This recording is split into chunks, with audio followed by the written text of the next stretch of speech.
sanded outside and inside, and now laying inside fiberglass. Mac, what's the reason we don't go all the way to the end? Because it all piles up here. You can't bend it around, and it's easier to just cut it short and trim it up after you get it glassed. If you let it run long, it wads up in here. It tries to curl around on each other and sticks to your gloves, and you end up really getting annoyed. It's a nasty mess of both ends. So it's easier just to let it run a little bit short, and then I trim this up after we get the cloth in here, after we get the epoxy in on top of the cloth. Okay. Just now. If you try and cut it now, yeah? All right, when you're working the cloth, you might change the whole thing up in here by a couple of inches, and your cuts will be off. So it's easier to wait till you get 3/4 of the boat done, or almost the whole boat done, and then trim it. I see. Hurry up, Joe. Get that stuff working. Another 30 seconds. It ought to be ready to go. Okay. Today I'd go a little bit heavier than Come on, Zippy. 2 minutes. Yeah, that's what I've been Nothing but chiefs, no Indians. You can't overstir unless you just stand there and stir it for an hour, so you sure as hell can't. How many pushes of That's stuff? 9. 9? We're going 9 and Okay. 9 and either 9 or 9 and 8, and we'll wait and see how. Okay. We used 18. The last outside coat we did was 7 pushes. But see, now you're getting back to when we last the outside. Yeah, right. We took about 19. Hold on, because if you use one of the old ones, it's jaggy, an old epoxy, and it's full of cloth. I'm not going to go way up in the ends with this. I'm going to start right in here. So just like before, you put the whole thing right in the middle. I dump the whole thing in, and what you want to do now is get the middle, and then come back and get the middle. Get the middle and work both ways. Don't try to go all the way to the ends.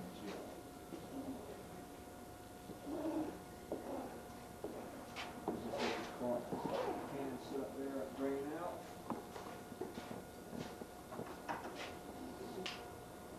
You don't want to drag it hard. You'd rather have too much there than not enough. Just come on up with it. Try not to go on over.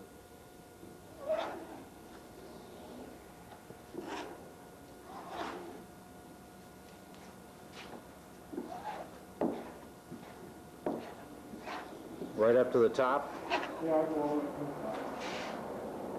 So start pulling your cloth a little bit if you see that it's going to wrinkle up there. You're working them with a spatula and your fingers.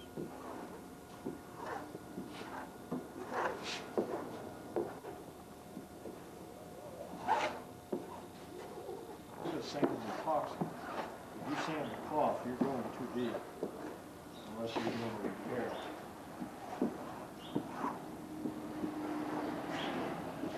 Well, this cloth seems a lot softer when it's dry than the other fiberglass. This is a satin weave, they call it, which is soft.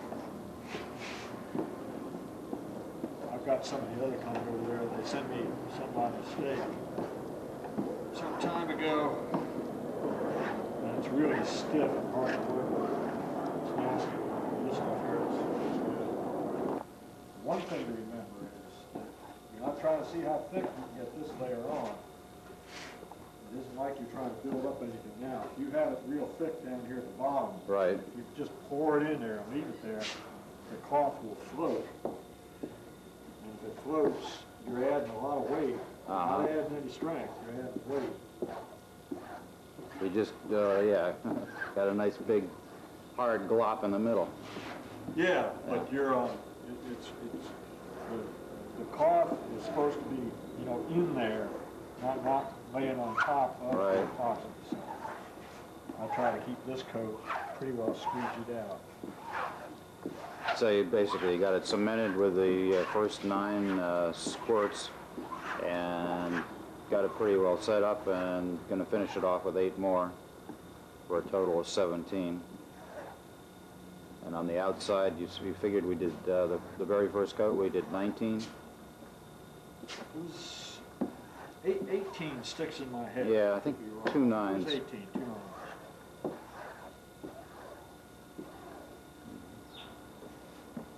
I have coffee cans, a lot of times I'll go with 10 of the clip, usually these small cans.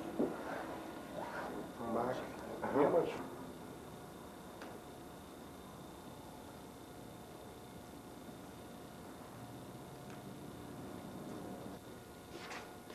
Well, about half of it here, and about the other half right in here, and run about half up the other one.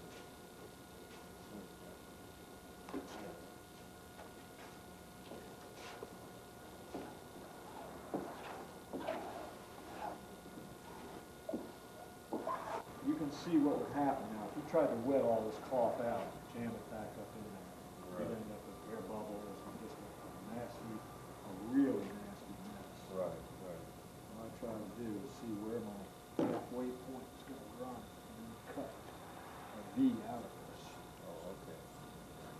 Sometimes I guess pretty close, and sometimes I screw up. That's pretty close. Close. Here. Why couldn't you have done that when it was dry, Mac? Well, like I say, if because of like pushing that cloth, Does it stretch? we moved this 2-3 inches I as see. we came up here. Oh, And if you had it already cut, it'd probably have to be recut anyway. So now you take So your what razor happens blade. now, your gloves have the epoxy on it, usually more than what's behind the cloth, so as you reach in, it tends to come back. And if you had it flipped over and around and a whole lot of it down there, not only tends to come back, but it tends to pull this cloth with it. It gets on the back of your gloves, it gets on the front of your gloves, it gets on the scissors, it gets all over everything. It gets to be one hell of a mess.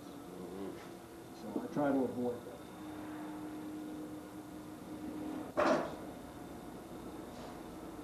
Go about 3 inches in front of the Usually stem. come out here and come right on back.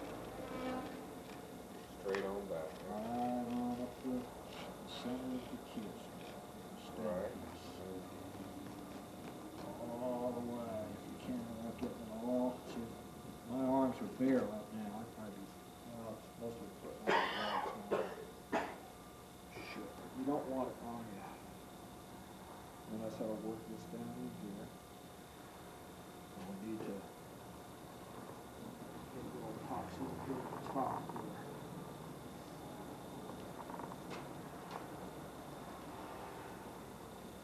Let's work this epoxy back towards the end. Knock over the north side, I'll do the same thing. This one's both of us get all chunked up.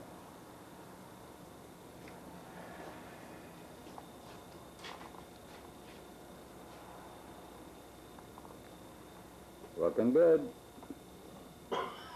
Yeah, I'll wait till it sets up a little bit more. I'm gonna rough cut it with the scissors in just about a minute. Oh, okay.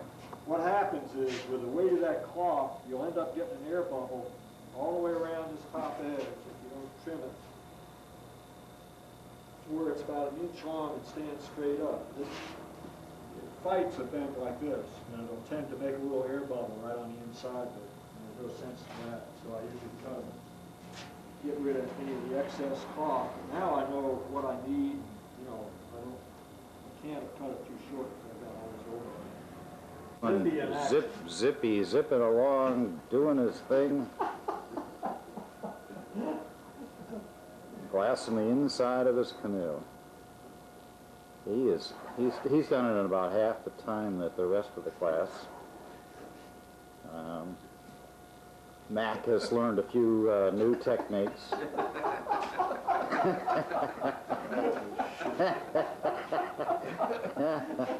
Yeah. He was the one that told Mac how to use the scissors on the end. And I think I better be quiet.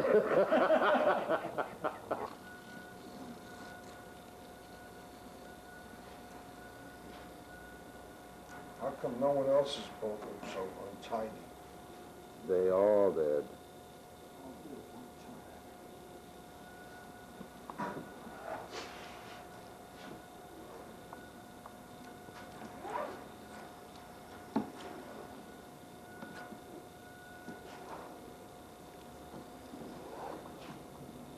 Seems to me I've gone over the same 4 inches 20 times.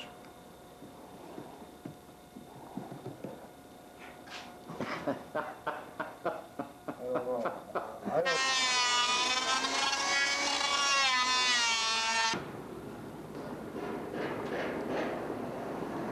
All right. Want me to mark it? No, that's okay. No, just go ahead. Do what you're going to do. I just wanted to... Okay, you got this? Yeah, Gus? yeah, all set.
So we're going from 4 sides to soon 8 sides.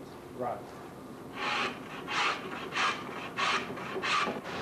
8th day, sanded the first 2 or 3 rails near the shear line, both inside and out. Then put down the outer rail with clamps, and also screwed in from the inside out.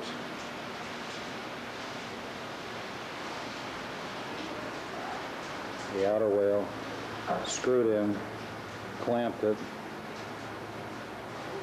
then measured off 54 inches from the stern point to where the thwart is going to go. It'll be, I believe, there. And then we had 2 different spacers. We carried those lines straight through and glued and screwed the small spacers, and the inner rail down here, and obviously there'll be a space to allow the water, when it's turned upside down, to come out easily. So we're about halfway through this. Here's Herb's boat. The outer rail has been drilled, screwed in, epoxy held in by clamps, and we're about ready to put on the small, let's see, these small strips, and this would be the gunnel, the thwart will be going.